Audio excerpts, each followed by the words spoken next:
And Bro Plata is here, and I don't know if Tim can hear me.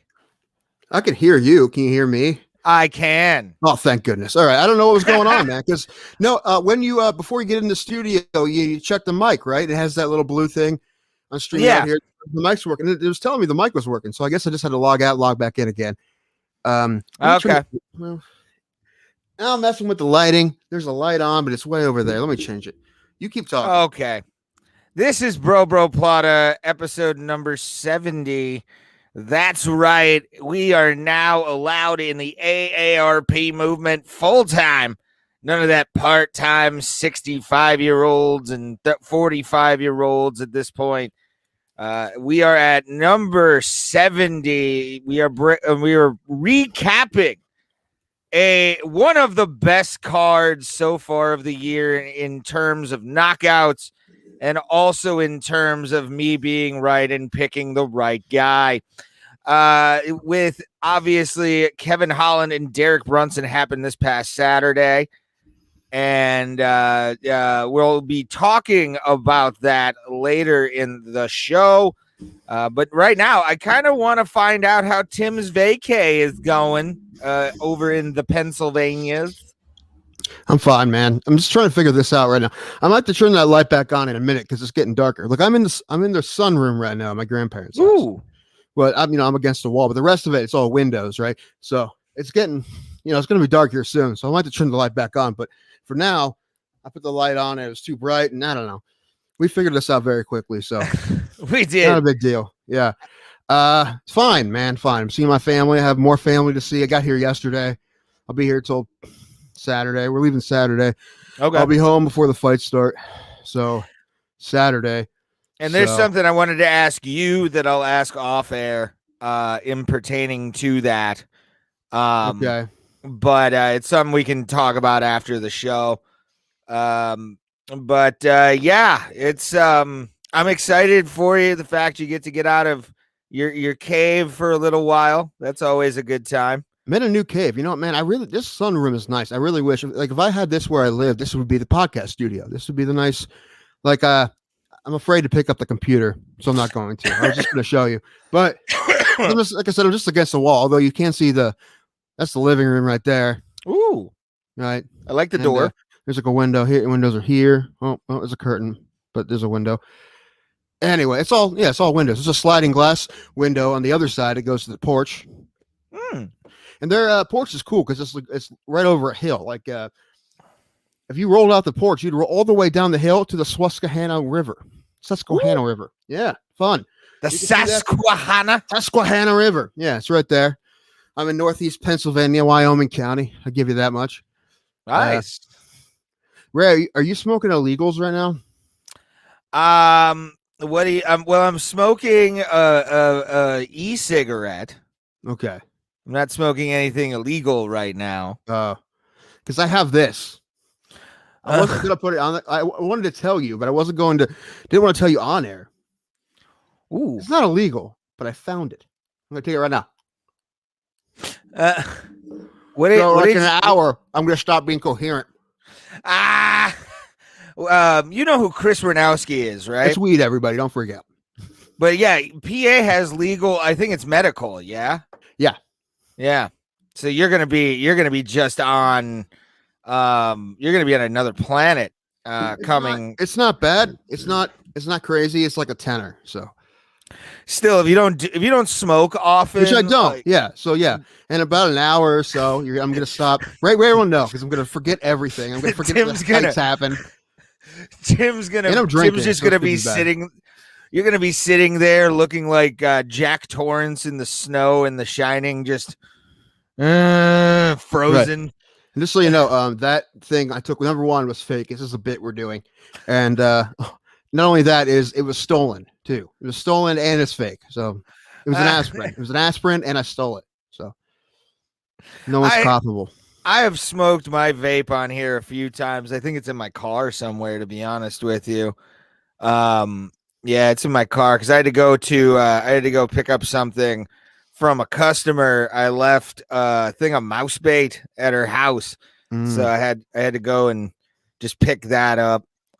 before the show, so that's why I was texting you frantically, going, "I don't know what's gonna happen." I was fine. I was just waiting for this to happen. Right, I already got set up in the sunroom here. I'm good to go. I was watching basketball, dude. Right, both of our brackets are terrible, but mine's real bad right now. It's real bad. Yeah, mine's pretty garbage. I mean, you're beating me right now, but I'm. Am I? Yeah, but the thing is, you picked Ohio State to win the whole thing, so you really have no shot. And Gonzaga won today. They're playing very well. So if Gonzaga wins the whole thing, I will easily beat you and Ellen. So that will happen. Hey, to the MMA holes. What's going on, guys? Share us out. We need listeners. We're sad human beings. But shout out to the MMA holes. You speak for yourself, Ray. Nah. I'm in a perfect mood. Oh, I mean, we'll go over the whole card in a minute, but like,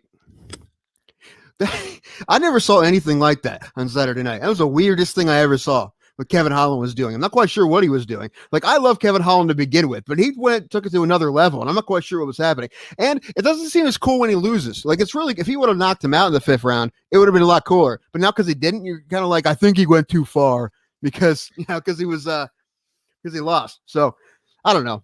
And I like Biggs Bing trying to get people to believe that he actually thinks it's cool. He doesn't. He hates every second of everything Kevin Holland does. And it was super obvious. He's like, oh, that's fine if it's fun and whatnot. I'm like, you hate this so much. You hate it so much. And Derek Brunson hated it so much. But good for Derek Brunson to be like, no, you can try to have make this fight as fun as you want it. I'm going to be as boring as possible. And that's what he was doing. But it's also the way he fights. It's not anything new for Derek Brunson. But man, I still love Kevin Holland. I have figured this out, though. I'm pretty sure that he's going to be like we'll call it like a Donald Cerrone type, Nate Diaz type. Every time they're on the card, you're super excited. You never know what's going to happen. There's always a good chance of a knockout or some kind of cool finish. It's always fun, but they're never going to be a champion. That's pretty much what that showed me Kevin Holland's going to be. And that interview he did with Rogan, just the way he just approaches everything. He just likes to fight. I don't really think he cares too much about winning the belt. He just want to make his money and have good fights. So that's a good thing, though. Yeah, that's great. I don't know if he got a medical suspension. If he didn't, he probably wants to fight like in a week. That's all he is. So I mean, now that he lost, it's easier to probably match him up because they can match him up with anybody now, right? So I still love him. I gotta figure something out, man, because number one, like if I can see something going wrong technically in a fight, it's bad. Like we're just, either of us, like we'll couch people, right? For the most part. But you can just see his hips were just never in good spots. You're like, oh, his hips. No, those are no, it's going to get taken down. No, those are not great hips. So this wrestling, he kept getting taken down every time. I'm like, you need to fix that for sure. But again, I don't know where his head is at. They say he works hard in the gym. And they said he likes to fight, but I don't know. He said his motivation is money, which is fine. That's cool. But the thing is, if you win, you make more money, bro. So, we'll see, man. I don't know. I love him to death still. That was the weirdest thing I ever saw. He wasn't listening to his coaches. He kept screaming at Habib to give him wrestling advice, which was hilarious. But it isn't as funny when you lose. It's great when you win. But after you lose, you're like, he's just not taking it seriously. But when he wins, when he does that and knocks out Jacare from his ass, you're like, he's the man. He's amazing. And that's what he was. What it was for the last 5 fights. And now he comes into this fight and loses, and it's a bummer. Still love him, man. He's still my man. Still writing his name on my trapper keeper, man. Right next to those creepy S's. That'll be. I know your birthday. When's your birthday again? September. Okay. Well, I got till September to try and get a custom trapper keeper because I am going to buy you one. I told you I would on the show, and that was for I believe his 5th win. I would buy you a trapper keeper with Kevin Holland's face on it. I know of a few places that'll probably make them. But dude, I gotta say this about Kevin Holland, and yes, the MMA holes have a great point here. Kevin Holland needed this L because he came into this way too confident, way too thinking he could knock anybody out, and he has. I'm not saying that he was doing it. Yeah. I'm not saying that. I'm not taking away, and this is why I have to preface this with my next thing here. And I'm usually the guy that loves shit talkers, but I still love it. But it'd be cooler if he won. Yeah, I honestly think he was believing his own hype going into this fight, and it's not saying anything about Kevin Holland as a fighter. he's proven over a year time, setting a record for most wins in a single calendar year. He is in the elite echelon. What? I think he tied it, didn't he? I thought it was 4. I don't remember what Magny did it. I'm not sure. I thought he set the record, if I'm not mistaken. I don't know. We don't, like you said, we don't fact check this. Like next episode, we'll probably look it up and let you know. But right now, man, we're talking right now. We're having fun. I've got Budweiser, so I'm good to go. There you go. There's some. I have. You know what? This is the craziest thing I'm putting in my body. Normal Pepsi. I don't do this very often. I'm having a sugar bomb here with my vodka. Nice. Look at that. Excellent. I'm gonna get a cease and desist letter from Pepsi for showing up this podcast. You should sponsor our podcast. We are amazing. Pepsi you know what? That'd be great. We'll do one of those crazy videos like Ray Charles and Britney Spears did. We'll do one of those. I'll be playing piano and doing this. Pepsi. Ray will be running around in a Speedo for some reason. No, I'll ask him to do it. He just would be doing it. And the big business hat and the monocle. Speedo, big business hat, monocle. Yes. But I agree. Somebody buy me a monocle. Kevin Love needed Kevin Love. Excuse me. I'm talking about the Cavs again. I apologize, man. Talking about my Cavs. Kevin Holland probably didn't need the out. But the thing is, I'm really curious how it affects him. It may not affect him very much. The way he was talking before he likes to fight, he might not really care. He might start caring when he makes less money because of it, or if he gets cut. I mean, I'm not saying he doesn't fight to win. He obviously wants to win. So I'm super curious what his next fight's going to look like. And it may happen quickly if he's not suspended. I didn't check. I haven't heard anything yet. I didn't see that he got a medical suspension, which I mean would help. That was mostly a grappling match anyway. Right. Well, it could be anything. I mean, if I don't know all the reasons they give suspensions, but I mean, sometimes you don't think a fight is nasty, and then all of a sudden the guy has like a 90-day suspension or something. But I have no idea. But yeah, it mostly was grappling. Brunson was smart. He fought super smart. It wasn't super. Like I said, Kevin Holland is trying to make this the most exciting fight in the world, right? Or like he always does. He talks. He makes it fun. He fights the way he fights, which is always fun. But Derek Brunson's like, nah, I'm not gonna acknowledge you talking to me, and I'm just gonna wrestle you. So I'm just gonna. He didn't do much. He did enough. He did just enough to keep from getting stood up.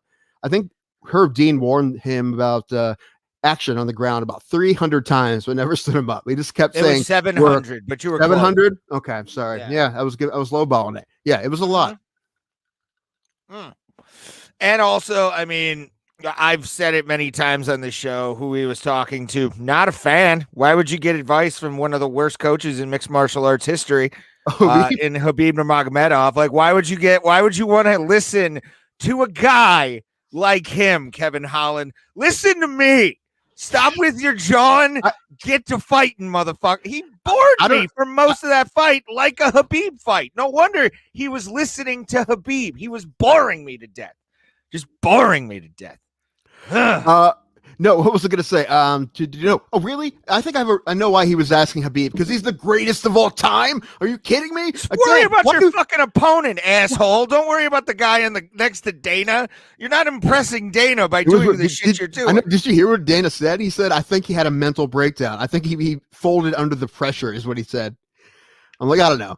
And the thing is, like, he's not going to be able to do that shit when crowds are back, which will not most likely, very, very possibly will be his next fight, right? Because they're getting some places that were letting them have some fans. So that, but it will be different because you can't scream at Khabib Nurmagomedov from the cage when there's 15,000 more people in the stands, right? But this is okay. The thing is, we're going to see what Kevin Holland's all about now, because we're going to see what he does. Is he angry? Is he going to fix things? Or is he just going to go off the edge and just be, I mean, listen, he's still going to talk, right? But or is he going to, I don't know. I mean, he fights seriously, but obviously there's a lot of things he did wrong in that fight. So he's going to fix those things. Is he going to say, hey, I need to really work on my takedown defense, right? I need to get my hips right. I need to fix a lot of things here. I had to work on getting up, right? Because he wasn't really doing that. He was, I don't know. I think he thought maybe he'd be able to sub him from his back, but he was never even close ever. No. So I don't know. So it's he had one. I'm curious to see what he does. I think it was like the third. That way he had one good like armbar attempt that Derek Brunson just ripped his arm from, and was like, "Get the fuck off me." Right. But Derek, I mean, that's the thing. And I wrote in the description, I call him a stalwart in MMA.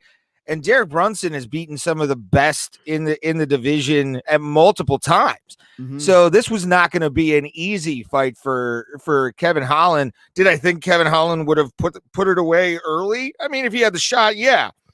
But to me, I didn't like the fact that he was just shit talking the whole time.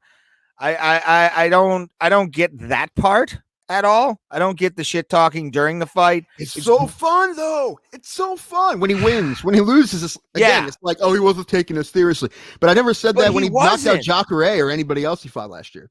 He was on a fucking roll last year, and I will never take that away from him. He was still talking shit. However, he wasn't fighting Derek Brunson, right? A lot of those guys he fought were okay, right? Jacare was the toughest guy he fought. It wasn't his fault, really, because he had a bunch of like last-minute replacements. There's a guy he fought before Jacare. I can't remember his name, but yeah, exactly. Yes, Zabel. Yes, Zabel. Agreed. Thank you for listening. Thumbs up the videos, guys. But yeah, the thing is, it is always cool when they win. When they win, it's awesome, right? But yeah, he didn't do that this time, and he looked awful. Not only that, he just didn't look good anywhere, really. I mean, he was good on his feet. He obviously could beat Brunson on his feet. That's why Brunson kept taking him down. But yeah, it's he was choreographing a lot of his shots too for Brunson to do those shots. He knew what he was doing. He knew what he was going to do. It wasn't but don't let him do that.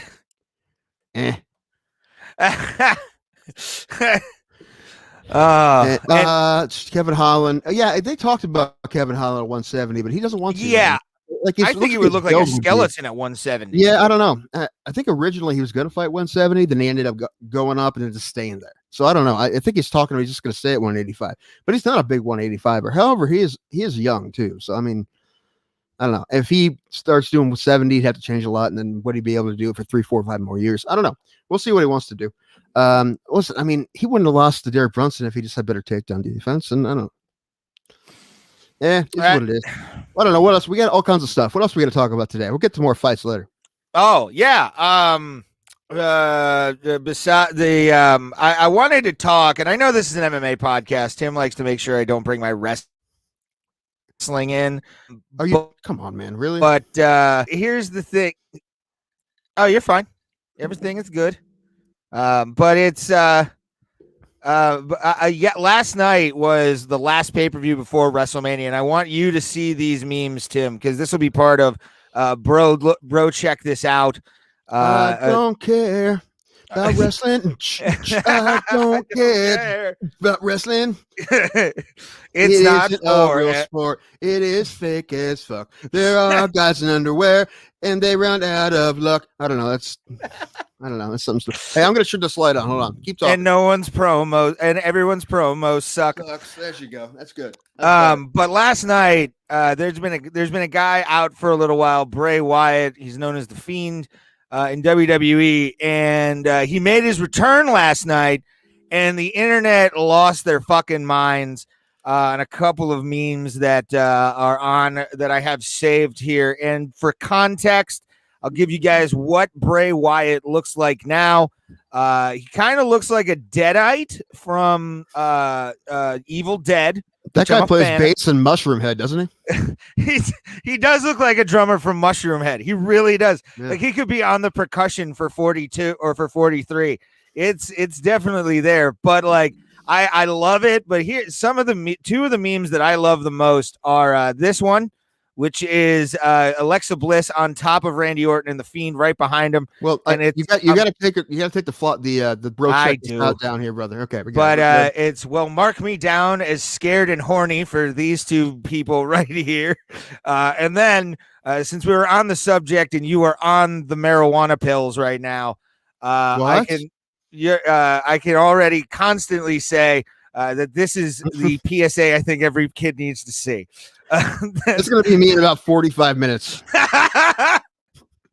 You'll see my face morph in front of your eyes. And here's the MMA community with that. Yeah, getting the thumbs down from the community. You got to find thumbs down guy. You know what? He probably gets a lot of requests and probably has for interviews and stuff. I don't know if he's into it or not. Every once in a while, you see somebody who gets kind of internet famous for whatever reason, and sometimes they're cool with it. Sometimes they just want to hide. You know, like Steve Bartman. Like, at first it sucked, but eventually people were like, "Dude, we're trying to forgive you now. You want to come out?" And he's like, "No." screw you guys. You guys were dicks to me for no good reason. and now the Cubs want to have him back and make it up to him. And he's like, no, fuck you guys. He's like, do you imagine what would happen if I came, threw out the first pitch, and they lost? Yeah. No, I don't want that on me. No, I'm done with you guys, which I don't blame them, man. They did that guy dirty. All right. Yeah. And they're trying to make up for it. And he's like, no, screw you guys. You guys are dicks. And yeah, they were dicks to him. Yeah, they were. Well, the city of Chicago, they're not known for being the nicest people in the world, man. Right. So, with sports, especially, right? no.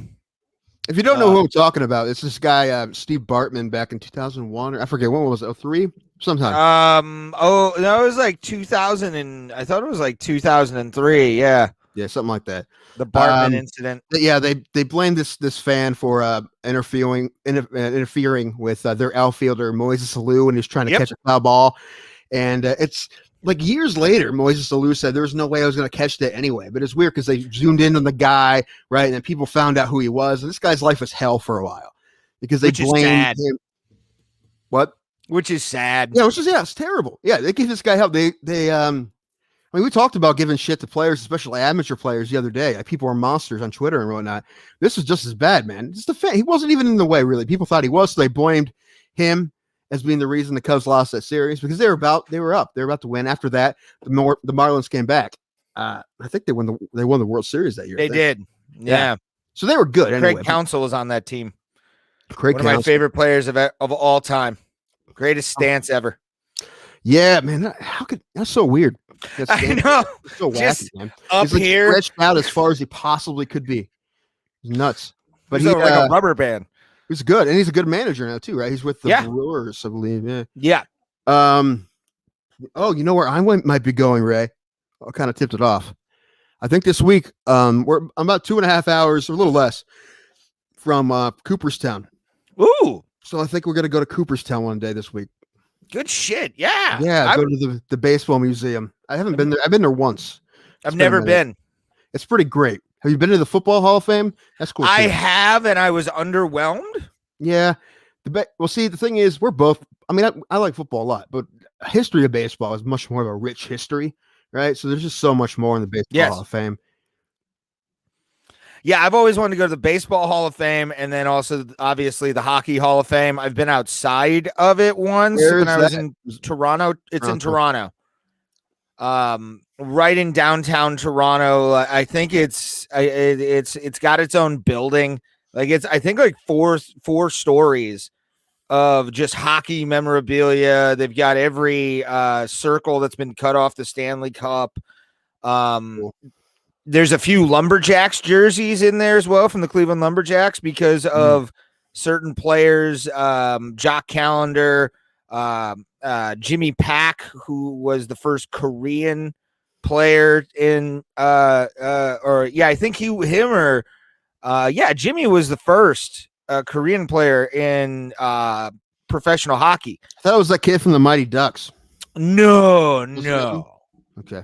Did you see the photo of them, by the way? There's a photo circulating. Yeah, because they're going to be on that new show. Oh, my Game God. Changers or whatever. Yeah. Well, you meet Ray. It was 20-some years ago, man. Of course they're going to look older.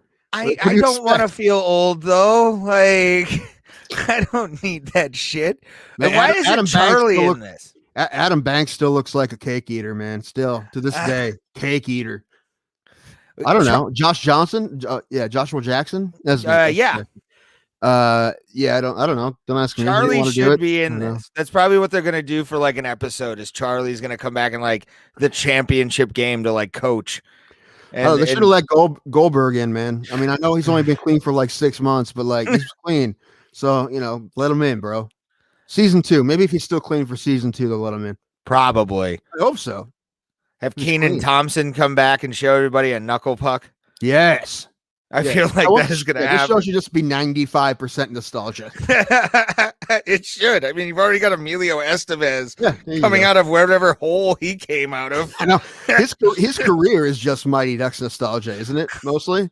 That and what was Mission Impossible 1. The first Mission Impossible. No, what was the movie he did with they were garbage men with Charlie Sheen?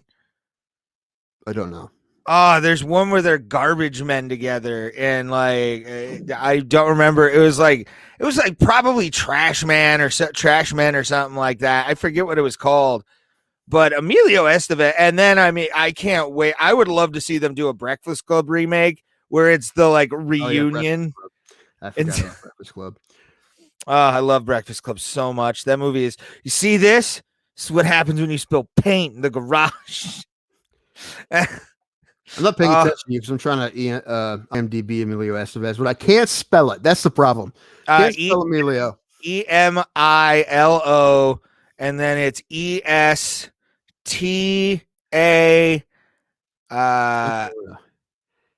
Still not coming up. VEZ. You know what? I'll just do this. I'll go to the Mighty Ducks page. You should do Martin Sheen. That's all you should have did it. This is Papa, right? Yes, it is. Who he had a great film career too. I'm a big fan. I've seen Apocalypse Now like once, but like I don't know, some about like the Estevez family to me is hilarious. Just because like it's produced a druggie and a guy who did a lot of other films that nobody watched except for like him as Gordon Bombay. Like to me, can I tell you what my favorite? What? Men at Work was the name of the trash Men movie. at Work. That's it. Come from the land down under. Where women flow and men chunder. Yeah, okay. Now what were you saying? I was asking you if you speak of my language, and you were supposed to smile and give me a Vegemite. Again, I know, we get it. We got it. All right. Why did I add Man, I should have known. I should have known that was open Pandora's box of puns. Just like even that one time. Making one small reference of Men at Work, and Ray's just like, "Is this what we're doing now?" And that's no. I just want to see how badly I can beat the horse before it dies. That is your thing. You do that every episode. That is what Ray does. But yeah. What were we talking about with Emilio? Oh, yeah.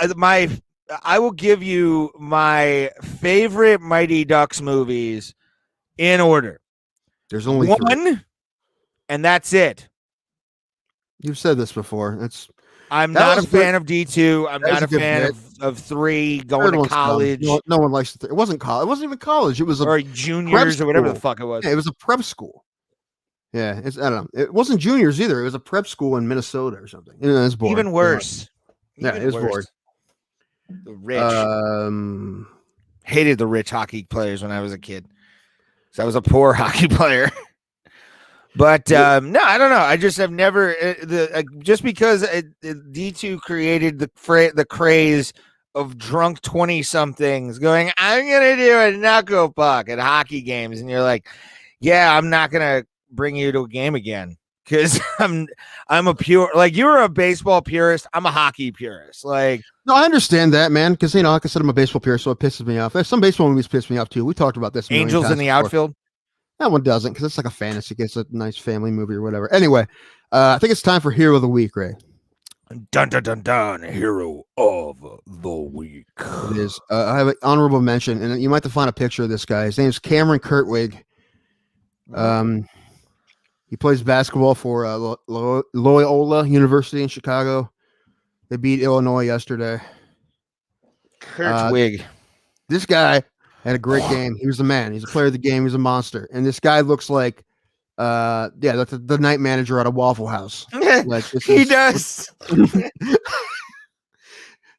I'm looking him up right now to get like a photo. Right. No, this is like panic that you're afraid when he gets in the inside of your car. Like, you don't want whatever is on him to get on your seats. Like, you want like that guy. He looks like a plumber I know. It looks like a plumber everyone knows. Did you find a picture so we can show? I did. People? Yeah, I have to edit it real fast and throw it up. All right. But anyway, take a screenshot. This guy is a great big man. He's great. He's probably not going to be an NBA player, but he's a solid college player, and he had a great game against Illinois. He took they knocked off the number 1 seed Illinois, and Loyola is in the Sweet 16 now. He's a heck of a player, man. And Sister Jean, if you know anything about that team, you know there's like a 400-year-old nun that goes around with the team named Sister Jean. I saw an article of Sister Jean. Yeah, she was a big deal a couple years ago when they made the Final Four. Interesting. Yeah, she's been there forever. She is in her 90s, I believe, and she was there when they won a national championship, like in the 60s.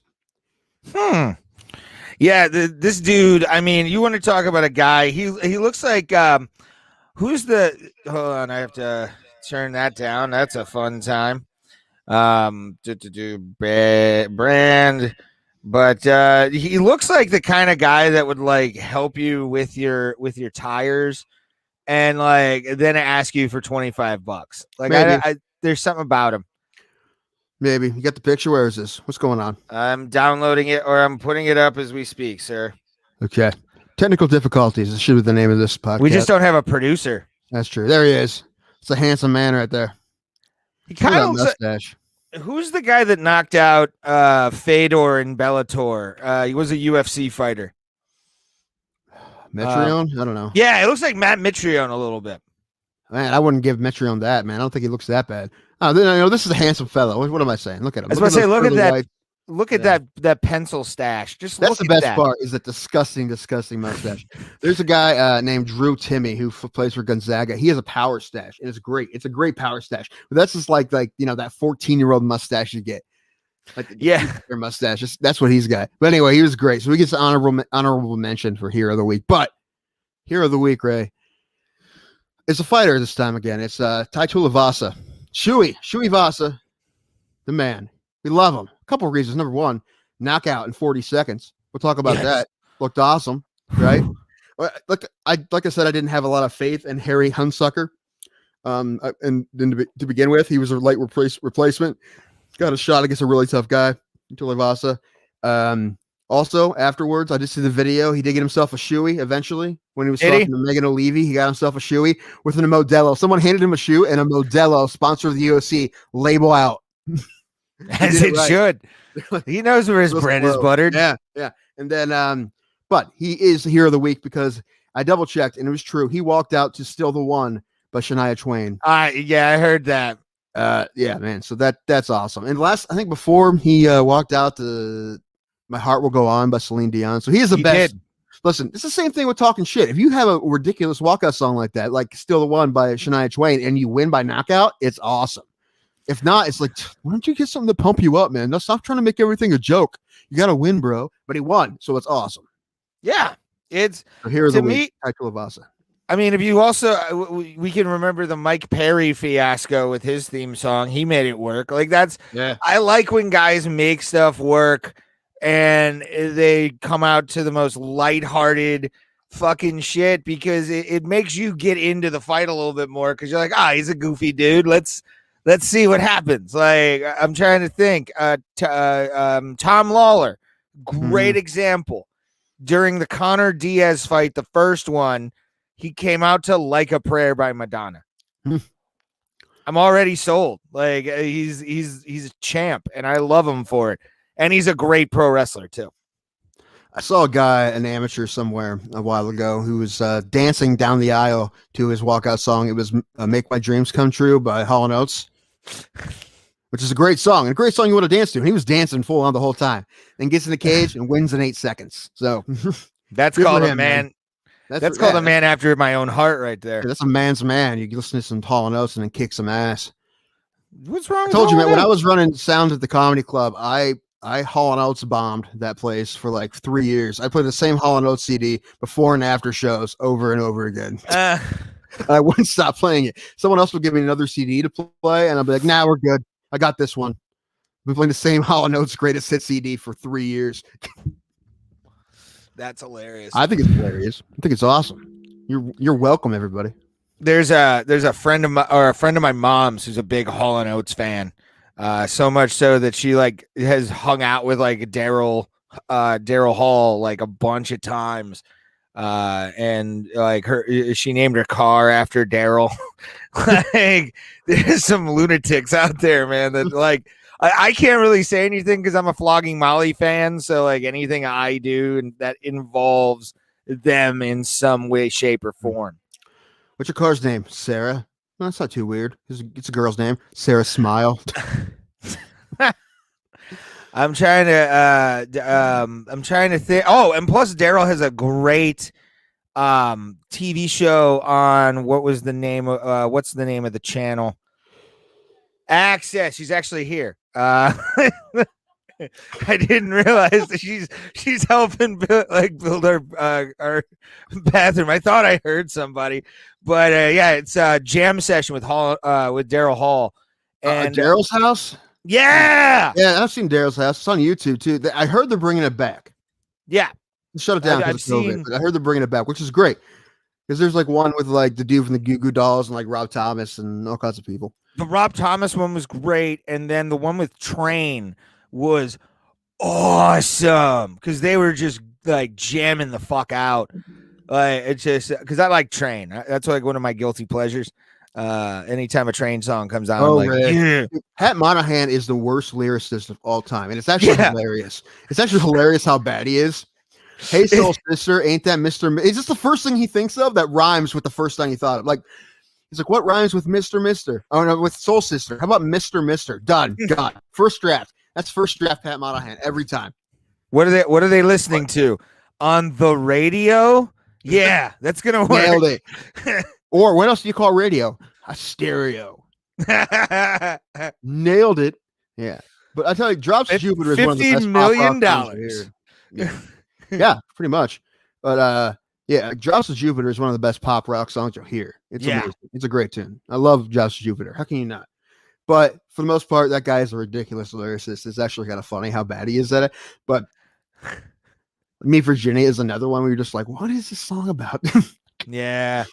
I know it's about a girl, but it just like I said, it's like the first thing he thought of every time. And I'm gonna sing it really high pitch. That's just, hey, soul sister. That's his thing. Yeah, he's from Erie, I believe, right? Originally. Yeah, they're from Erie. Yeah. It's like Rusted Root, Pittsburgh wise. Like that's like one of Pittsburgh's like bands they hang their hat on is like, oh my, like people always get behind some. I lost what was their name again? Rusted Root. Yeah, that's it. He just said it. Okay. You're the one that's really stoned. I shouldn't be. Not yet. I will be here soon. Yes. It's a time bomb, I think. Again, if it was a prop, it was actually a Mike and Ike, but for the bit, we'll pretend like it wasn't a Mike and Ike. It's a podcast. Call them your tits. It's a Mike and Ike. It's a spicy Mike and Ike is what it is. Do they make those? Probably. They do. They make it's like Mike and I think it's like Mike and Ike spicy or something like that. Like there's candy stores that have it. I love candy, so like I've tried them before. Same with like the Birdsey's every flavor beans. I've had that many times in my life. From Harry Potter. Yeah. I was gonna say I've had those. I remember when they made those. What they had ones that tasted like snot and shit, right? Mm-hmm. Yeah. I like the grass one. That one was a decently tastes like brass, like it tastes like you're sucking on a saxophone. No, it's a sousaphone. But no, grass. GARGRASS. Oh, okay. Yeah, they make a grass one that's like deep green. It's pretty good. Does taste like grass. If you've ever fallen in grass. Springtime is a nice baseball smell of cut grass. What's the weather like over there, by the way? It's nice. It was nice out today. Actually, it's funny, it's warm, but they say there may be snow flurries tonight, but it's supposed to be like 60s all week, so it may not last very long. Yeah, so no, it's good. It was 71 here while I was at work, so I was able to kind of like, and I didn't have to go in until like 10:30, so I just like sat and like got a tan in my bed. It was fantastic, just because the sun was actually out. Unlike people that watch this or listen to this, we live in a place where sun is a luxury. Yeah. We get it 4 times a year. And never the days you think it's going to happen. It's always random, 4 random days. But when it happens, man, our serotonin levels are sky high. We're all like, what was that vampire movie? What we do in the shadows? No. That's a vampire movie. It was like a drama vampire movie where like everybody became a vampire because of like a disease or something. What was that one called? I'm looking it up right now. Ethan Hawke was in it, right? Yeah. Yeah. What was that called? It had a weird name. And I gotta say, I watched a movie called Brooklyn's Finest with Ethan Hawke, and I have soured on Ethan Hawke because of this movie. Not only is he just overacting, and I am not a great actor, but I've seen enough movies to know what good acting looks like. Okay. Dude, it like you could have sprinkled some cinnamon on top of it, put it in the oven. It was so hammy. Like I was like, I've never seen his death scene. Like the one that you see on the internet from the 70s where it's like, yeah, the slow motion one, less hammy than Ethan Hawke in this film. It was just terrible. And he was yelling the whole time. It's been a bunch of cop movies, right? I watched Training Day and the remake of Assault on Precinct 13. Those are good. Yeah. He's on both of those, and he's all right in those. Daybreakers, by the way. Daybreakers. Okay. Yeah. Okay. Yeah, we're like people of Cleveland. It's basically living in daybreakers constantly. Like that's basically. And once the sun hits us, we lose at least 3 or 4 people because of sun poisoning. Probably. Yeah, that's true. Our milky white skin can't take it. No. All of a sudden, it starts burning like Danny Trejo in the SpongeBob film that just came out last year. I don't want to know how you know about that. That's okay. We'll just move on. I watched it with a girl. On Paramount Plus. What's going on with the girl? It's SpongeBob. How do you not? Was this girl 11? Like, no, that's too old. That's too old for me. That's never. Man. Sometimes, man, you go for the joke, and it's just not a good joke to go for. That's one of those, a hilarious joke. That was one of those. You're just like, nah, right? Don't jump after that one, bro. Just stay in your seat. If anybody's ever seen my stand up, I tell the joke. I like my women like I like my temperature above 32 degrees. Like I'd rather not with the young chicks. It's weird. I don't like it. What do you think about like old dudes that date younger women like that? Heroes. Like, and I'm not talking rich. I'm talking like heroes. Heroes. They're heroes among men. Is what they are. No. Yes, they're heroes. They're heroes. Ew. Yes. It's what I strive to be someday. I don't know. Not illegal. I'm not talking that, but if I'm not with somebody by the time I'm 60, it'll just be like women in their 50s. Like that's where I'm gonna go. I'm not, because I mean I've already dated anywhere from 30 to AARP to begin with, so it's definitely been a thing. But no, I don't get it. I don't get young. Like I don't get dudes our age dating like below 25. Like to me, that's a weird like thing to do. Why? It's not weird. Because women 25 and younger are just idiots. Like they're inconsistent. They're picky. There's a minority of women in certain age brackets that are, but for some reason it gets broken once you're like 26 and a woman. I don't know what happens. Oh yeah, guys, it happens for the rest of our lives. But choices, yeah, sure. But like I don't know. I can't. I don't know. I feel weird dating like college age chicks. Like to me, it's good for you. They probably don't want you either, Ray. So it works out. No, yeah, I would hope so. Yeah. I would hope that would be the case, because that way it's just mutual disrespect, and I'll go and go up in my room in my mom's house. Yeah. Young girls are so immature. I'm going to my room in my mom's house. I know. That clack. Big business Ray High Clack all day, every day. My favorite part of the Pat Miletich interview is when you inadvertently told him that you live with your mother. That was my favorite part. That was my favorite part. He was like, okay. That was fun. Yes. It's and go check that interview out. It is wherever you can get an audio version, and the YouTube is going. I'm looking at the YouTube tab right now. So it will be up today. And yeah, let's talk about these fights, homie. Because it was from start to finish was just pure sexiness. We had some decisions, but most of these fights did not end at 3 rounds, which is always good times. I like it. Except Let's for with talk. an eye poke or a knee in the face when the guy's down. That's a bunch of bullshit last week. Yeah, that's. Thank God nothing like that happened this week. I would have been super pissed off if there would have been more of that shit. Like the UFC needs to stop signing like really, if that's the case, because they need to weed out their talent pool if they've got more people like that. Because I would have been usually for me it's 3 times and you're gone. Like I'm you're done. I'm not gonna watch Yeah, anymore. 3-strike Ray Hyclack. Okay, Yeah, I'm a pitcher. It happens. sure. More Never a terrible catcher. for Ray. Uh, What was I going for now? Oh, I was just okay. They just scheduled Jack Hermanson and Edward Sabazian for UFC 262. that sounds sexy. That'd be fun. I was actually hoping they would put Holland and Sabazian together, but they're probably just too mad at Holland right now. Well, being too damn entertaining. I'm even gonna say that was bullshit. There's people that hate that so much. Even when he wins, they still hate it. There's people that hate that. Just purists everywhere that are boring. Yeah, those people are on internet message boards saying no casuals allowed. Yeah, they can shut up. Yeah, exactly. Someone's no casual. Those guys for sure. Yeah, that's funny.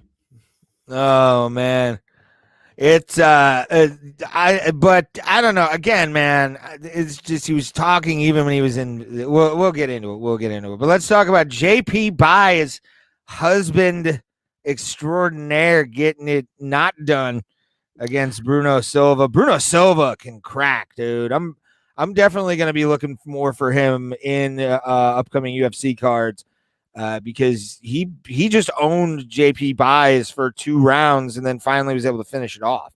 Yeah, we talked about how it was neat that JP Buys and Cheyenne Buys, they're married and they made their UFC debut in the same card. That's pretty cool.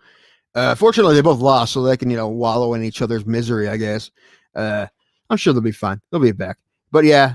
Silva was just better than JP Buys. That's pretty much the easiest way to say it.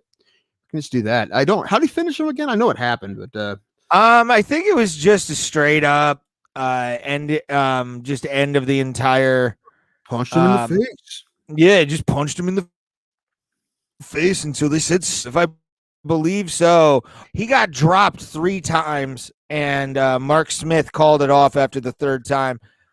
In the 2nd round, Baez was getting tagged pretty good, which kind of sucks because when you see a guy just go as Rogan calls it, chicken leg, you're like, uh-oh, this is not going to end well. And then finally, Silva was able to drop him. I think it was with a right hand. If I'm mistaken, leave a comment and tell me I'm an idiot. If I got the wrong hand wrong or the wrong hand. Wrong hand wrong. I knew it was left, but I tried to stay right to just make sure I was wrong. But actually, I accidentally got it right. Yeah, got the wrong hand wrong. It was actually my left for some reason. But yeah, he Silva looked fucking like an animal, dude. I liked his he was definitely controlling his distance a lot more, which we talk about it a lot. Should be a thing that guys do. Use your size, use your length to get in like more effective distance control on a guy. And really only the guy that does that is John Jones, which baffles me.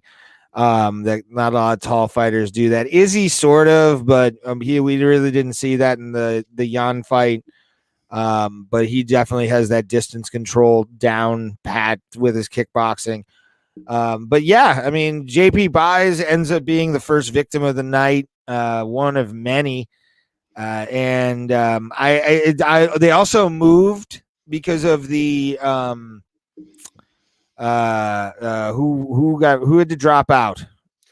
Oh, who was it? It was I don't remember. Gillespie.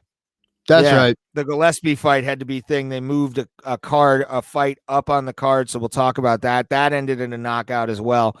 Really shocking knockout, to be honest with you. I was not expecting that.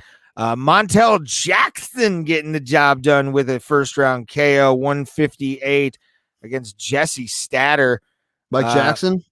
It is Montel Jackson. Okay. Oh, wasn't the greatest fighter of all time Mike Jackson? No. No, this dude actually can, put people to sleep, unlike Mike Jackson, who Mike Jackson Esquire. He forgot. Oh, Esquire. fuck his Esquire. It's It's a good Respect magazine. the Esquire. Man. Like Roman J. Israel. Anyway, Montel Jackson knocked this dude out pretty quickly. Yeah. Round. I'm not a fan of the hair, by the way. It looks like Mo Howard. So I love glad. it, man. I don't like that ball. I don't like that Amish bowl cut shit. What? Like, No. Are you kidding? Listen, bowl cuts, mullets, power stashes all give you more power. That's better for you, right? No. Tattoos of a name of an ex-girlfriend, that all makes you better fighters. The mom heart tramp stamp all makes you a better fighter. If you want to be a better fighter, you need one of these things. Everyone knows that. I mean, the mullet I can understand, but even then, taped over gauges, that's another one. It's more powerful if you have taped over gauges in your ears. And your name is Feely. Sure.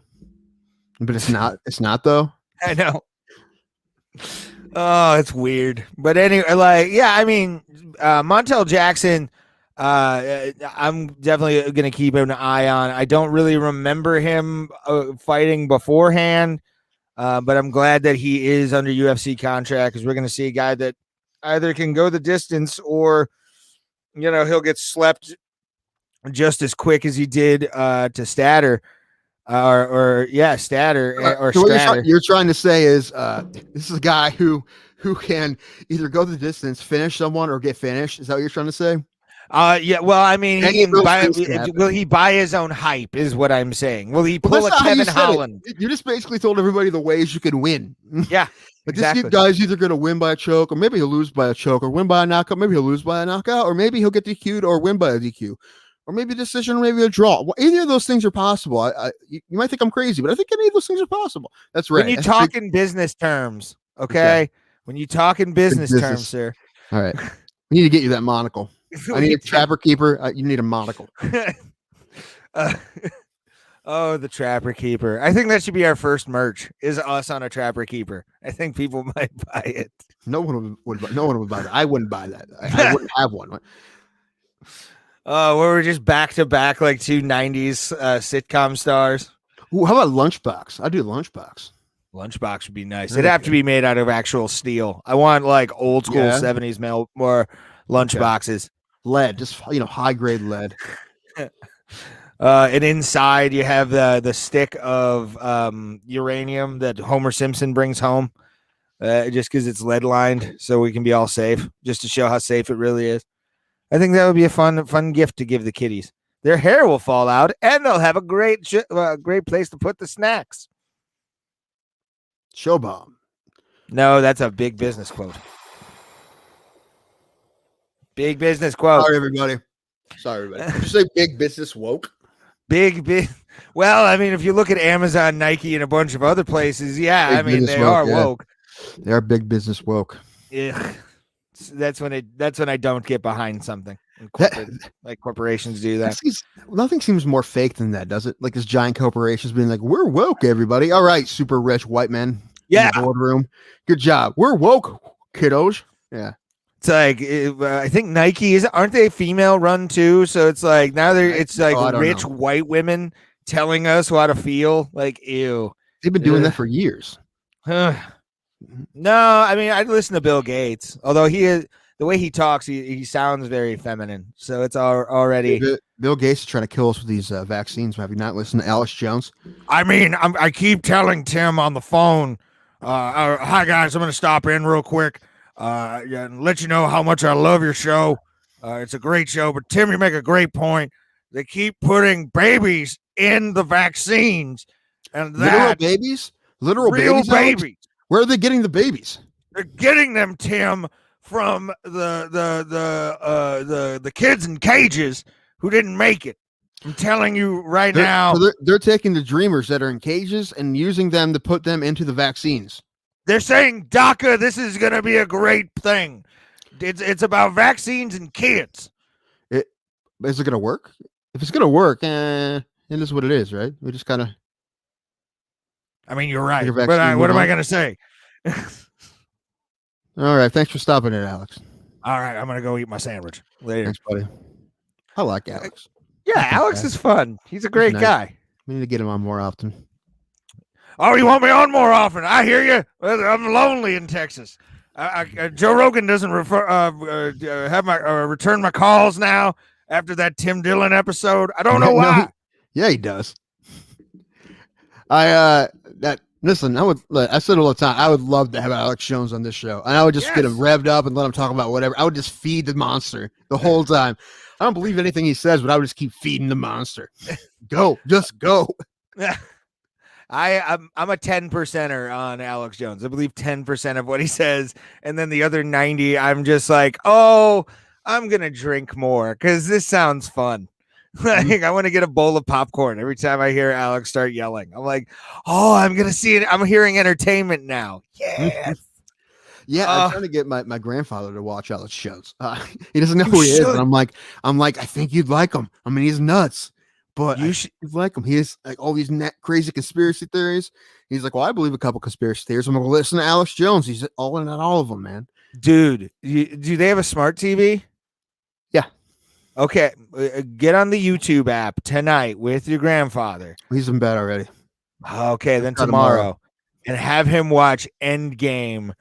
One of, and not the good one with Marvel, the Alex Jones documentary Endgame. It is to die for. It's about the Bilderberg group. It's about all kinds of shit, and like the Trans-Texas corridor is like a thing with it because it's got to have something about Texas because it's Alex Jones. Mm-hmm. It's just such a batshit documentary, but you kind of, some of the stuff he says in the documentary, you're like, yeah, that makes sense.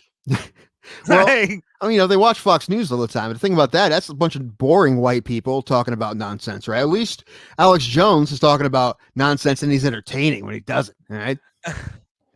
But Endgame though makes Fox News look like fucking C-SPAN. I know, that's why it is. That's why they don't have him on. I mean, they would have him on if they thought he was, credible, but he's not. He sounds even crazier than the things he says. Even though a lot of the same things he says, they say too. But yeah, and it's like I said, if you want really crazy, either that or the Bohemian Grove video. But the Bohemian Grove video is real. Yeah, but they actually do go to a Bilderberg meeting in Ottawa. And like a lot of people don't know that it's happening. Like a lot of people are like, that doesn't exist. And you're like, oh no, this conglomerate does exist. It's just not as like nefarious as you think, kind of thing. It's nefarious, but it's not like completely, the Great Reset probably was at a Bilderberg meeting. Proposed. It's true. I'm telling you, I believe in Bilderberg Group. Enough where I'm like, yeah, I can see them all getting together and forming policy together. Is that store in the mall with like the plush toys? No, that's Build-A-Bear. Gotcha. My bad. But you also have to think about the place where you can get really cool surf shorts, which is the Builder Bong place to go to. Yeah. Gotcha. Okay. Now we're on the same page. And also, I mean, Bilderberg and beyond, that's a great place to get some towels. That's always a nice place to get like towels and candles and very, very good scents that can bring down an entire world order in about 2 seconds. That's actually, it's a good store. If you're trying to end the world, right? You want to go to Red Wrath and Beyond. Store you go to get your apocalypse needs. The Red Wrath and Beyond. Oh God. Soldier of Fortunate Son. That's a great CCR song. I like that one. Every time. You never know when to stop. You're like, one more Ray Highclock. That's another nickname. One more Ray Highclock. If this horse broke its leg in a race, I'd be still hitting it to this day. That's going to be your thing in stand-up sets. You're going to do a closer that's going to kill it. And then you're going to do one more joke that's new at the end. And I always do that. I do it anyway. Of course you do. Of course you do. Sometimes I'll just, if I get a giant laugh on like the second to last thing I was going to do, I'm like, you know what? Sometimes I'm like, okay, they're going to love this next one. Or sometimes they'll be like, you know what? I think I'm good there. Yeah. And let's be like, done. Okay. I've done that. I've started to like learn that lesson in comedy where it's like fill it out. It's I've learned that lesson in comedy where it's the idea of the George Costanza. I'm gonna leave on a high note. Oh yeah. Like, I'm out of here. See you later. Oh, Seinfeld, fantastic. Never seen an episode, but I know a lot of the different like Really? little. Well, you need to watch it. You would enjoy it. It's good. I've watched bits and pieces, and like some of the episodes just bore the shit out of me. How can you say that? You haven't seen an episode? That's the dumbest thing you've ever said. No, it's not. I've seen bits and pieces. I know of No Soup for You 1 year. Mm-hmm. An orgy guy, which I highly identify with. I don't want to be an orgy guy. Like that's a good one. That was my my mic stand fell off the table. Oh no, Okay. Tim, you should just like hold it like a 50s crooner. I kiss. Like put it between your legs. A boy in the town when he's in love. Yeah. He makes every. I fucking lost it. Anyway, but I just recently watched a full episode of Friends for the first time. So, yeah, it's not my favorite ever. I know some people live and die by that show, but I'm not one of them. Oh God, my one friend, she's obsessed with The Office, which is a great show. I'm not gonna say that's where I am right now. I'm pretty close to Scranton. Oh, okay. Yeah. Well, Wilkes-Barre and Scranton are like Canton and Akron. Close to each other, and I'm a little closer to Wilkes-Barre, but Scranton's not too far from here either. Home of the legendary Wilkes-Barre Scranton Penguins, which is the minor league affiliate in the AHL for my Pittsburgh Penguins. Also, the Rail Riders, which is the AAA team of the New York Yankees. Yeah. How far are you? I bought Indians tickets today. Wait, no, Altoona's like middle of the state. That's that's like in Pittsburgh, close to Pittsburgh, isn't it? Yeah, it's like on the other side of the state. Yeah, so no, not close at all. I'm closer when I'm at home. I bought tickets to the Indians-Yankees game on April 23rd today. Nice. Yeah, me and buddy Alan, who's been on the show, we're going with a couple people. Well, it's when we were going to go to Jacksonville, and then we just thought we were going to go somewhere else. We decided let's just stay in the state and do some stuff we like to do because we couldn't really find anything to do other places that was really worth flying. So we're just like, let's just go. We'll do Top Golf and go to the Indians game or something. That's fun. I like the Indians game. It's my favorite place to go anyway. So I might go. We're definitely. I gotta get tickets for it, but I'm gonna try and get us tickets for the like the cheapest ones we can possibly get, which is usually like center field. They're like last time I checked, they were like $15. I don't care. That's up to you. Whatever you want. I'll get whatever. I don't care. Yeah, it'll be the Indian. It'll be that Sunday game because I want to go to that Sunday Pirates Indians game. Wake up and have breakfast in Pittsburgh. I'm fine with that. Pick you up. Okay, how far are you from Pittsburgh? An hour and a half. Yeah, well, I can get to your house by like 7 a.m. and then the party will begin. All right, we can figure it out. Yeah, I like it. Yeah, just I don't. If that game's in June. I don't even think. I mean, like the Indians are only June 20th, month by month now. Like those tickets for today went on sale today. The ones I bought went on sale today. So we bought them. So I don't know when the Pirates are what they're doing, but you can't buy May unless you have season tickets. You can't buy tickets to May Indians games until later on. They've already set. Or blah blah blah. They're only selling until through April right now. So I don't know about Pittsburgh though. Yeah, because they're hoping that they hope like after a month or two they can expand capacity when more people get the vaccine, which I'm assuming they will. Next week marks when we can actually get it. I'm probably going to get an appointment as soon as I can. Probably that day, the 29th. Yeah, that's like next week. Yeah, I'm going to get it, see, and then just take my chances. I think, honestly, with the high rate of people not getting sick and the low rate of people, and I've known people, our friend Dwayne Duke got vaccinated like right after he had COVID. So he was feeling a little shitty with the thing, because I think they say to wait like a month if you've had COVID to get the Ooh, yeah. vaccine, he got it like immediately. So but he got sick. A friend of mine got sick. They're dealing with some stuff with it, but yeah, I mean, I'm gonna take the risk, man. I'm gonna do it just because I want to go to MMA fights again. Yeah, that's why we decided against Jacksonville, because we thought about going to the cards because like if we were vaccinated it'd be different, but just a little nervous. I mean, because it would suck to right before we get vaccinated, or if we even had, maybe we'd have only one shot Wouldn't of it be Moderna after? or whatever. Well, we maybe would have one shot by then. Yeah. No way we'd be able to get two by then. But yeah, it would suck if we get down there and get COVID real bad, like right when we get before we get the vaccine. So we can wait it out. We'll go to other ones. We'll go to another one some other time.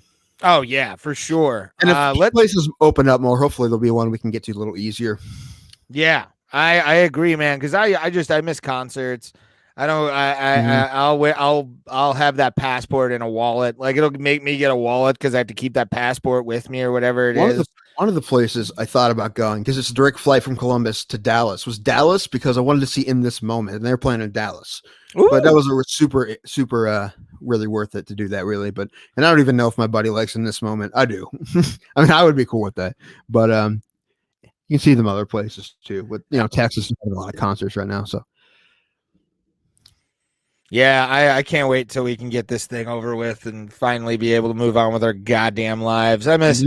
Then the new strain comes, brother. Told you. Oh, go fuck yourself with your new strain. If it takes me out, I was my friend Shauna kind of said it. Like if it takes me out, I was meant to die of COVID. Like if he dies, he dies. If he dies, he dies of vid. I do not care if he has little shot in his arm. Puny American with your immune system using McDonald's and the Gap, whatever. They have great jeans. I sell them on the street corner. I stopped listening 30 seconds ago, buddy. Anyway, you see Tony Ferguson got mashed up with Benel Dariush. Yes, and I'm sort of afraid for Tony in this fight. Really? Dude, yeah, but he's got a new coach for his hands. You see who he got? Who did he get? The GOAT for hands. Who's the best trader on earth for hands? Mike Tyson. No, one of them, I would say. Is he in Colorado? I don't know. No, he works more. He's works with MMA fighters, but he's worked more with boxers. Oh, Freddie Roach. Freddie Roach. Yeah. Okay. Yeah. All right. I didn't even notice I was doing it. I was shaking my hands when I said that, but I didn't even notice I was doing it, so I didn't do it on purpose. I didn't even notice you shaking your hands. My hands shake. I have tremors. If you can, I do. Me too. Mine are minor, but I'm sort of like Richard Pryor. I hold a lighter, so I don't have to stop. Like another like dream list of people to have on would be Freddie Roach. Yes. Someday, if we can get in a profile that we can get those kind of people on, Teddy Atlas, Freddie Roach, those kind of people. Yeah, I would love to have Freddie on. Hopefully we can get him on before whatever kind of stuff he's got gets a little worse. Yeah, because it's not great to begin with, and he's a guy that probably got it because of boxing, right? Yeah. So yeah, and I mean, Ali was another guy, right? So it's just always sad when you see that. Who is the football player that died of steroids or brain cancer from steroids? I don't know. He was on a wrestling sitcom back in the day called Learning the Ropes. He went on TV and he had like a bandana on his head to show like how much hair he had lost. He was just this big jacked up fucker. Hold on, I'm gonna type in Learning the Ropes because that's how. What? So that's what I was doing. Learning the Ropes. Oh man. Lyle Alzado. Lyle Alzado. Okay. Yeah, but like I don't want him to turn it. Like I want at least Freddie Roach. The Browns. Yeah, Lyle Alzado played for the Browns and the Raiders. And then was in a TV show, a pro wrestling TV show where he was a teacher who moonlighted as a professional wrestler. What could go wrong? You're right. That only works when it's MMA and Kevin James. Or MMA. Well, I mean, it's not as bad as the John Moxley cage fighter movie. Ugh. Yeah, that too. Oh, that would be a great time for me to watch that jujitsu movie. Yes, because I haven't watched it either, and I want to watch it. I Oh, might have to watch that later. I'm nothing not like sure if Nicolas I haven't Cage doing checked. martial arts. I haven't seen if it's actually. Oh, yep, here it is. Yeah, it's on Amazon Prime, isn't it? No, it's on Netflix. It's in the top 10 today. Of course it is. After the defeat of a celebrated war hero, an ancient order of fighters battles powerful space invaders as the fate of humanity hangs in the balance. Mm-hmm. Yes, Nick Cage. Yes. Thank you. That sounds fantastically terrible. It really does. The trailer looked bad when we watched it on the show. I think it's funny because they said that the aliens came down and they pick a fighting style to attack with or something. I don't know, something like that. And they picked jujitsu, but it's like people fighting with swords and stuff. And I'm like, I don't think you know what jujitsu is, but okay, we'll just go with that. Yeah, I think they're just using it as like a blanket term, right? Because it was based off of a Korean film of the same like name kind of thing. Okay. They just basically reskinned it for American audiences. Okay.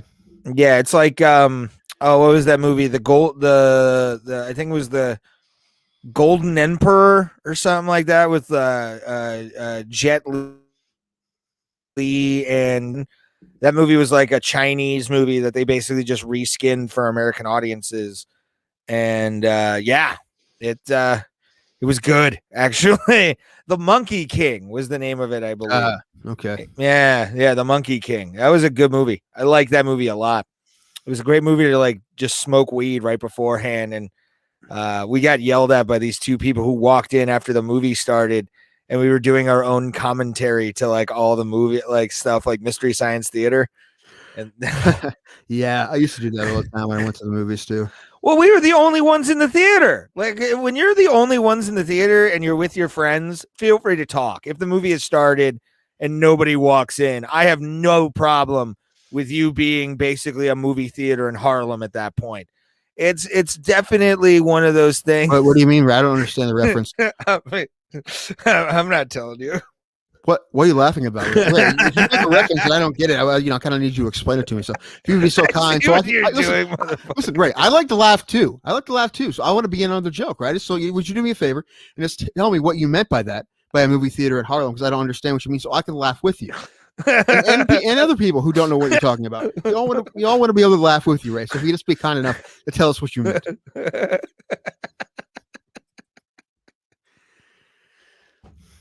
You're not going to tell us? You're going to be that guy, Ray? You're going to be that guy? And just leave us out on the dark here? Okay. All right. Oh, no, we're not cool enough to be in Ray's jokes. We don't get it. It's too bad. You're not cool enough to be in a joke. There's a certain stereotype about certain people in movie theaters. Well, who and what? Because I don't understand the reference here. Are you pulling my are you pulling my leg? Not at all. I will message you what it means. All right, do it right now. I'll read it to everybody. Okay. No, I'm not gonna do power on the air, you asshole. I see what you're doing. Hey, like I'm just trying to prove the point that Ray is a terrible person. Right? That's basically what I'm trying to say. Big business Ray Highclack is the worst kind of person. This wasn't big business. That was just Ray Highclack. All right, let's talk about fights before you get yourself in more trouble. I don't think that's possible. Trevin Giles finally made a walkout to the octagon. Didn't trip, didn't fall, didn't pass out. Got the victory. Unanimous decision. Because and I have hiccups now, so this is going to be a fun one. But I'm expecting little pink elephants to come by in a minute. But Trevin looked really good in this match. Delite had a little bit of some surges in the fight, but I think honestly the referee or the judges got it right up on this one. What do you think about it? Yeah, you're Delite is pretty tough, man. He can knock you out at any time. But Giles looked good, man. It's good for him. I mean, he took out this Georgian dude. This is his first loss, but he'll be back. But yeah, Giles looked great, man. He's looked great in his last two fights. Yeah, It was pretty sweet. But, dude, we got to talk about this fight. This fight was awesome. This fight was so good. Oh my god. Oh my god. Grant Dawson. Jesus, Tap Hansen Christ. This fight, even though Dawson apparently was ahead on the cards, but this is like the fight you would use to make the argument against open scoring, right? Because if Grant and Dawson knew he was up 2 rounds on the judges' scorecards, maybe this fight didn't finish the way it did. I don't know. You don't like to think that. You like to think every fight's going to fight the finish no matter what. But because it was possible, depending on what kind of judges you had, that maybe Dawson was down. So he went out, and his coaches, James Krause, told him, "You got to finish this thing," right? And he did. He definitely did, and it was awesome. Got in the 3rd round with 4 minutes 59 seconds. It looked like he was just Santos was just kind of stalling at the bottom there, waiting for the fight to be over. And all of a sudden, he gets hit by a hammer fist, and he goes out cold. And then 2 more that weren't necessary. And his mouthpiece, he hit him so hard that his mouthpiece like went down, and his head bounced off the canvas, and his mouthpiece popped back up. Yeah. It was like, what was the one puzzle game we used to play as a kid with a timer on it? It's gonna drive me nuts. Concentration. No. Are you sure? The one where you pressed the thing down and you had to fill all the spaces. It wasn't concentration? No. Okay. What was it called then? I forget. Drive me nuts. Let's Google it. I don't know. I used to play that in like Mall Madness a lot because pretty much like the only fun. Yeah, no, okay. Concentration was the matching game. Okay, what am I thinking of? I'm thinking of it's gonna drive me nuts. Oh, damn it. Hold on. Oh, wait, hold on. Here it is. Perfection. Yes. Okay. Yeah, it popped out like a perfection piece. Just I was close enough to what I put in concentration. Perfection came up. So that's funny.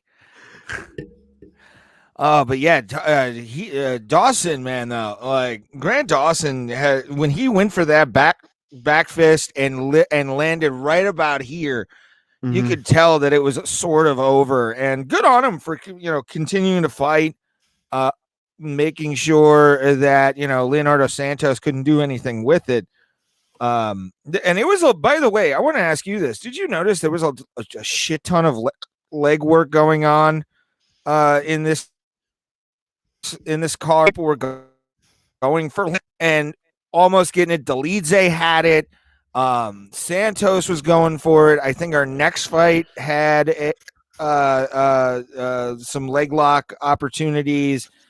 You were starting to see a resurgence, I think, of people using leg locks in MMA again, and I'm waiting for that day we get a beast. Yeah. Oh, I mean, that happened before. Who was that guy who used to knee bar people? Paul Harris. Yeah, Paul Harris. Yeah, he was nasty. All the real like hardcore jiu-jitsu guys who do all these grappling tournaments, they're all leg lock guys. Most of them are great leg lock guys. What's the guy's name? Craig Jones, the Australian guy. That guy's a leg lock guy. Pretty much anybody under the Danaher banner. Yeah, that's a huge thing. It's funny. I've never learned a leg lock. Just because it's because I work with judo guys, and that's not a judo move. They don't do leg locks in judo. At least I don't think they do. I don't think they did. It's all arms, so they don't. Yeah, I never really. I don't really know. Up. Yeah, I can't really. I couldn't show you how to do one of those. I mean, I could do like a heel hook or maybe, but not. Maybe I can do a straight. I can do a straight ankle lock, but like some of those, I don't know. Yeah, those are fun. Those are one of the first things I kind of mastered when I was like jiu-jitsu early on, just because I was getting my ass kicked, so I had to find a way to like get to a top position. And luckily, if you get an ashigarami on somebody and hold on, they'll start to move away from you if you get it in, which is good, beneficial for newbies. Learn leg locks quick. That's what I have to. One thing about leg locks, though, man, is that your leg a lot of times doesn't give as much as your arms. So if you get it, you get a tap. You can't be like, maybe I can get out of this. No, if they get it tight, especially if you're just rolling and training. Yeah, oh yeah, like okay, I'm done with this. We don't want a broken leg here. Yeah, once anybody gets an ashi on me, I'm usually like, I'm good. All right, have a good day. We'll get you next time, bro. I'll get you next time, bro. Yeah, one of those. I'll yell tap quickly, just because I'm like, no. I can't do that.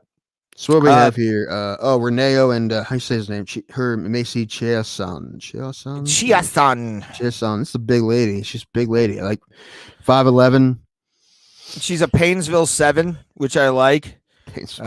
That's actually a really good in Paynesville. If you're above a 5 in Paynesville, you're doing pretty good. Gotta say, this is. I mean, listen. Ashley Evans Smith is a queen of Yerkesville. She'd be one of the. She'd be in the court. She'd be in the royal court of Yerkesville probably. Kiesin would definitely run Paynesville. She could definitely beat up most of the chicks that go to like Nemeth's Bar, which is a local reference. But she could probably beat up most chicks that are fighters. I mean, she's a fighter.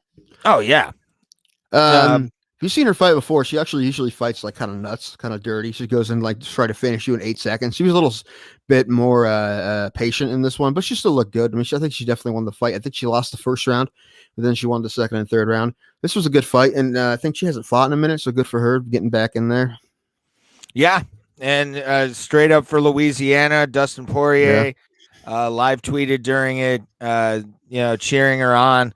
You know who else live tweeted during the fights? Who? Mike Jackson Esquire. The man. He's gonna beat up Pat Miletich so bad, man. It's gonna be so bad. Why are you taking his side? I wanted him on the show so we can talk. So we have to talk shit to his face because we're not going to back down. We're not those kind of people. I don't know. Ray may be. I don't know.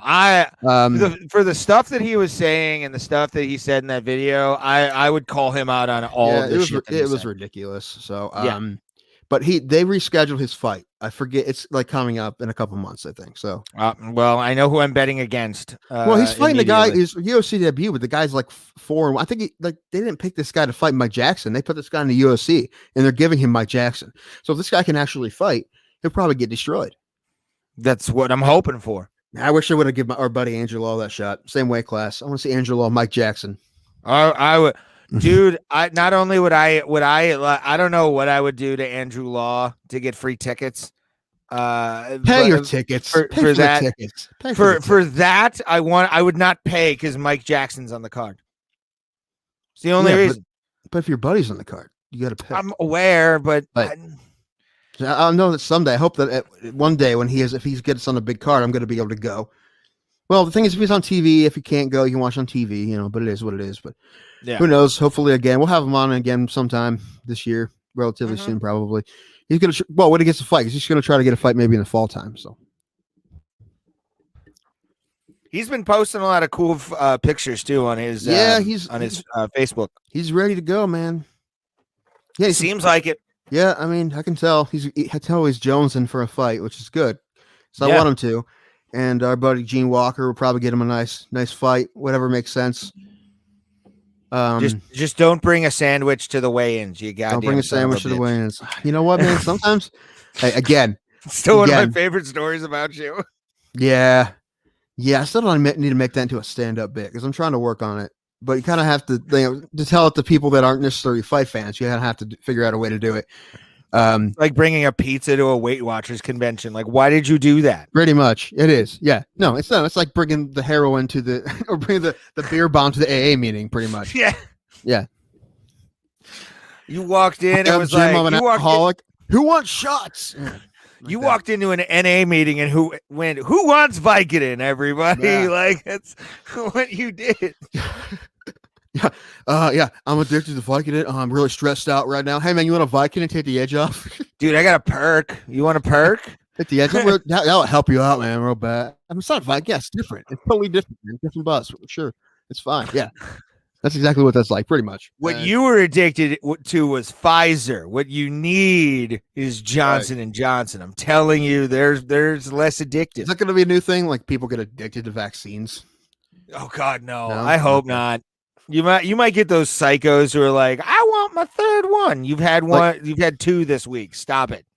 Like that Family Guy episode where Peter and Quagmire are like in a band at this show. Peter look a needle in his arm and his eyes going weird or whatever, and the Quagmire comes in like, stop giving him flu shots. I need to start watching Family Guy more. I know it's kind of like probably in its like dying days, but you know what? It's still not bad. It isn't bad. I love a lot of the old came out episodes. last night. I haven't watched it yet though. I'm gonna check it out. Yeah, Oh, I watch it on Hulu. mm, There's that. Also, a new John Oliver episode came out yesterday. Close to yeah. here, in Scranton, there's a train museum that Mhm. has a train that John Oliver bought for the news station here. Did you remember that saga? Yeah. They made fun of yeah, it's funny. When I saw it the first time, I laughed so hard because I know that news channel. It's like, and it's super local, and it's funny because they're just like hard local people. But yeah, they had that weird backyard train, and they made fun of it, and people got mad and called in, which is even funnier. And then so they sent them, so they made them that crazy giant train, but it couldn't fit in their studio, so they put it in a train museum. Mm. But it's there. I thought about it, but I don't feel like paying $25 just to see the one train, even though it'd be kind of neat. Yeah. It'd be a good Instagram picture. But yeah, it's not super worth it. My John Oliver, I love John Oliver so much that he makes me want to go to his sewage treatment plant in New Hampshire. Oh yeah, that too. Yeah. I want to go to that so bad and take like a guided tour of the place just so Well, I can this is say the I thing. was at there. This is the thing, Ray. If you're gonna go there, if you're gonna do it in car, you can hit the train museum on the way. That is a good idea. Yeah, the John Oliver trip. There you go. There's also, I think it's near you. There is a bare knuckle boxing Hall of Fame and museum somewhere in like Eastern Pennsylvania. I can't remember where it is, but it's where that housed for the longest time. And I think actually the guy that runs it owns the rights to the Police Gazette Championship that BKFC was using for a hot minute. It's in Belfast, New York. I thought it was in PA. I'm wrong. I mean, if it's New York State, it might be okay. It's 3 hours from here. That's not that bad. No, I mean it's further than Cooperstown. Yeah. Thing is, Still. I was gonna say this about Cooperstown. Like, it's not like Canton. It's like a super small town. There's nothing there but a baseball museum. They built that city around fucking the Hall of Fame. It's like building a city around a mine. That's the there's economy. roads you take there, like our old farm roads to get there, and you're like, I'm going the wrong way. I have to be, but you're not. It's like, I mean, normal roads that I see and where I live all the time, but like, you're like, I'm not going to the mecca of baseball, am I? Yeah, you are though. All right, what we got here? Oh yeah, we talked about Tai Tuivasa. We already talked about this fight. Yeah. So we got, oh dude, Yanez, but I mean, Yanez Lopez. Oh yes, Gustavo Lopez versus Adrian Yanez. Yanez, they brought up the comparison, and it's very true. He does fight like a small Masvidal. Yeah, like does. He looks like with the little facial hair. But no, dude, this kid's a beast. I love this kid now. He's awesome, and I hope he's probably going to be in the top 15. He's probably going to get one of those killers. Look, the bantamweight division is super stacked. This is another killer in there, and I can't wait to watch him fight again. He looked great. He knocked out Lopez in the third round. This guy's awesome. He was controlling the whole fight. Awesome. Oh, he had the tempo at least for the last half of the second or the first round, and the second round was all him. I had him up 2-0 going into that knockout in the third. I mean, he sent Lopez into a different fucking planet, and I was happy about it, dude. This is a guy I'm gonna definitely keep more of an eye on in Adrian and Yanez. That's the thing about like sleeper cards, bro. There might be one good fight, but the rest are gonna be utterly brutally awesome, unless it's the card that happened a couple weeks ago. That snoozer. Yeah, but the thing is, man, I mean, of all the cards that we've talked about since we've been doing this podcast, I don't know how many, a bunch. Like, I don't know how many months, 6, so probably like 20 some 30, I don't know, a lot. Yeah, I would say 20, 30. Yeah. That was the worst one by a lot, right? So, you know, that happens, man. It happens. There's bad baseball games, bad football games too. You know, it happens. But yeah, that one sucked. But it's forgivable, and they lost a lot of fights on there too, right? So yeah, that wasn't their fault. So all right, the better half of the buys right there. Bays. We were saying it wrong. It's Bays. I keep forgetting. We were saying it wrong. It's the U is pronounced like an A. That guy's from South Africa. I guess that makes sense down there. I don't know, but it's pronounced Bays, even though it's spelled Buys. Yeah, but here's the thing. Montserrat Ruiz it's weird. It says little savage. It says Ruiz here. They had Conejo on the fight. They're calling her Conejo. She had Conejo on her shorts, but this says Ruiz. Google says Ruiz. I don't know who we got to call it. I don't know, Conejo, Ruiz, whatever. I don't care. Well, it was Conejo on the broadcast, so I'm assuming that's right. She had it on her shorts, so I'm going to call her Conejo. Well, I mean, a woman with a Captain Spaulding tattoo, right? I'm already going to be a fan of. Right. Her stats are fantastic. Dude, anyway, I just tell this girl's something else, man. Because somewhere when she fights and she has Captain Spaulding, I couldn't think of the guy's name, but I knew it was House of a Thousand Corpses, the Rob Zombie movie, and Pennywise. She has Pennywise. Yeah, she had Pennywise on her other leg. A bunch of other ones. I don't know if they all horror movies, just stuff she likes, and it's creepy stuff that she likes, which is oddly hot. It's weird. It's kind of creepy, but it's the culture itself has some things with creepy stuff and death, but one reason why I like women from Mexico. They're already savages and psychos. They like creepy shit, and they're fantastic about it. Then they wear it amazingly well. I love Sendejo, whatever you want to call her. I said to somebody, I don't know what they were talking about. They said something about a Mexican woman. I'm like, yeah, +2. That's a +2 being Mexican. Every time 6, 2, and 8 like that, just because they're Mexican. Boom. Why? I mean, why not? All the reasons. That's one of them. But she's Sendejo, and I can do without, by the way, the neck tattoo. I'm sort of over neck tattoos in my life. Yeah, I've never been a fan of neck tattoos, but I mean, listen, she's 5 foot tall, but she looks terrified. Okay? She does. In a good way, not like scary, like creepy looking, just like it's the tattoos, and she can fight, and she had a great fight. She smothered this girl. She kept doing that I kept takedown the whole time, the same thing, like 3, 5, 4 times, that same takedown, and Cheyenne couldn't stop it, and there she goes. She ended up beating her on the ground, and a lot of it has to do with she was fighting smart, which is experience. She has more fights, and that's about the one reason why I picked her to win, because I knew she had more fights. But good for her, man. I'm excited to see her fight again too. Yeah, man. I'm excited. I want to hear the story behind all those tats.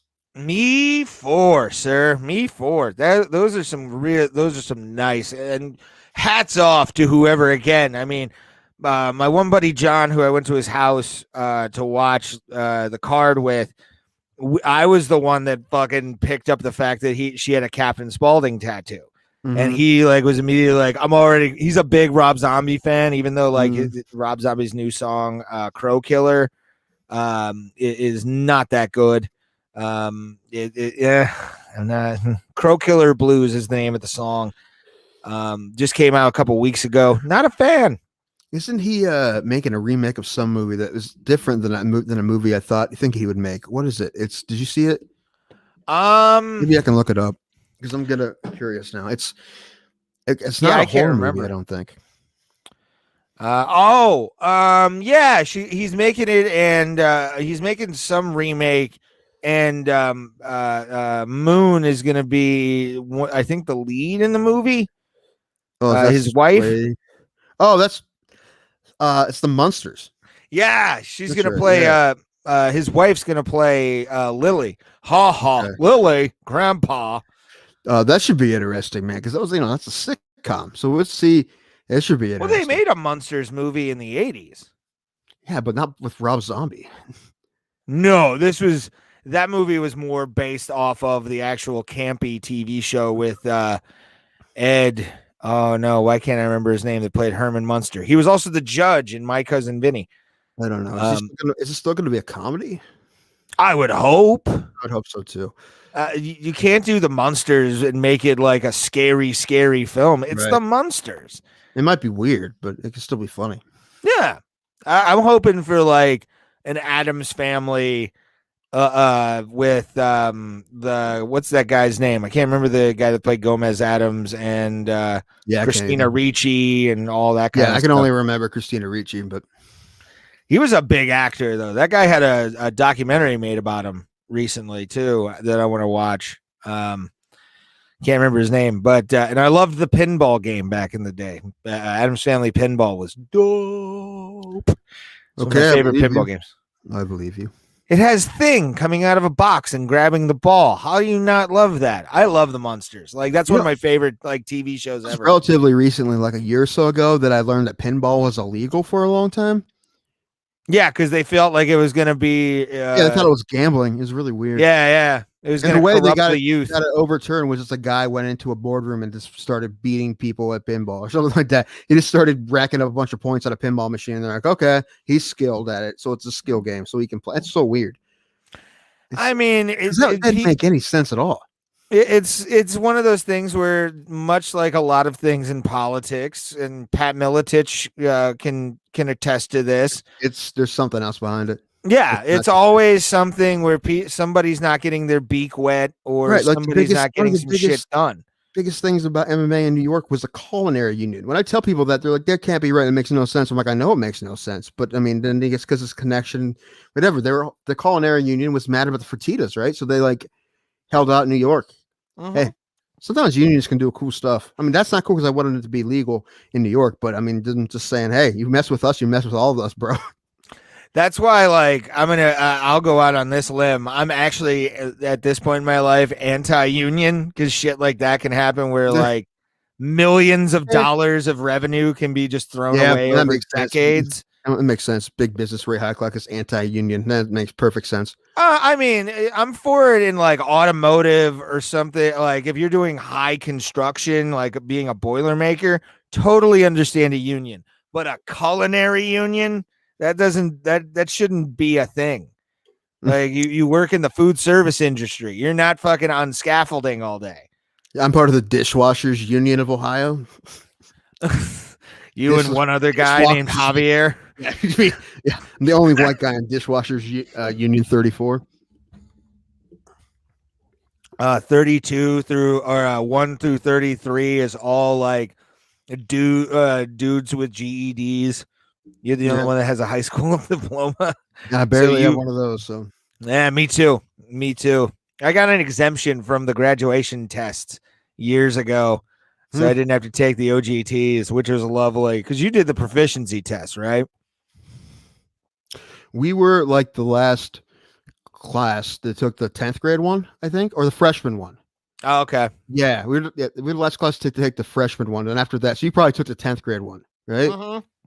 Yeah, because we were the last class to take this freshman one, so we didn't have to take the 10th grade one. It was kind of what? No, we had to take it. We had to take both, but the other one didn't count. It was a practice test for scoring. Oh, okay. So we had to take it, but it meant nothing. So guess how much I tried on that test? 0.00%. I did not try at all. Tim, fat, drunk, and stupid is no way to go through life, son. It's the second time John Belushi was brought up today. In my life. Really? Yeah. I was. Where was I? I think it was on Paramount Network or something like that. They had the Blues Brothers on while I was at home. I think it was Friday afternoon. I got home and they were playing the Blues Brothers, and that's one of those movies you just sit down and watch no matter where it's at in the movie because you're like, I've already seen this 50,000 times. Like, to me, that's a great movie. Besides, one of the greatest movie scenes involving John Belushi is Animal House, when Don't Know Much About History is playing, and he's just going down the line of the like commissary at the college they're at and just stuffing shit in his mouth. Right. It's one of my favorite scenes. Yeah, that's great, man. You know what? One of my favorite things about Blues Brothers is this is Ray Charles playing like the shady music store owner. The man had great aim. Okay, he had great aim, and that probably happened to a few of his wives in the past in real life. You never know. Oh, Ray. I mean, if you've seen Ray, they talk about it. What are you trying to say, Ray? Ray Charles was abusive. Oh, okay. Yeah. But seriously though, that Harlem Theater thing, I don't. Can you really you don't let us know what you're talking about? Because I have no idea. I'm using my white privilege to say no to explaining that. That makes sense. If anyone's gonna plays a white card, it's Ray. Sir, these expired 30 years ago. No, I can still play him.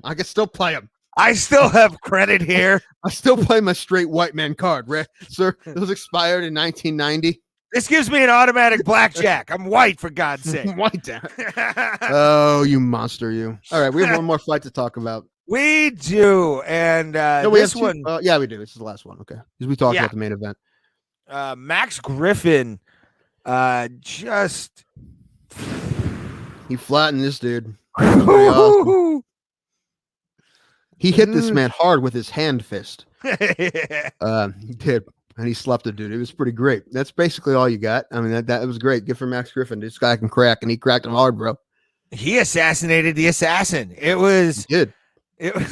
That Killed was the he killer. did some Steven Seagal shit, like straight up beat the shit out of somebody, and then went over to eat a pizza. Like he just did not care. And Song was down for a hot minute, man. Yeah. Like, Yes. That's what got, because that last shot. I mean, it's because the way he fell, he hit him in the back of the head, which is scary. Because he didn't move right after that, I thought, oh crap, he actually accidentally hit him in the spine. Because that's what I thought at first. I'm like, if he accidentally got him in the spine, maybe he's in big trouble. Because he was down for a while, but luckily he got back up. Because man, yeah, I was getting nervous. That was one of the scarier ones. I mean, yeah, there's a lot of scary ones, but it's mainly because that last hit was in the back of the head and he didn't get up. So I thought it may have been correlated, and yeah, it made me nervous. But luckily he's all right. he was. Good job, And buddy. there is one other thing I want to talk to you about Okay, that let's do got it. announced last Saturday that affects this coming week's card.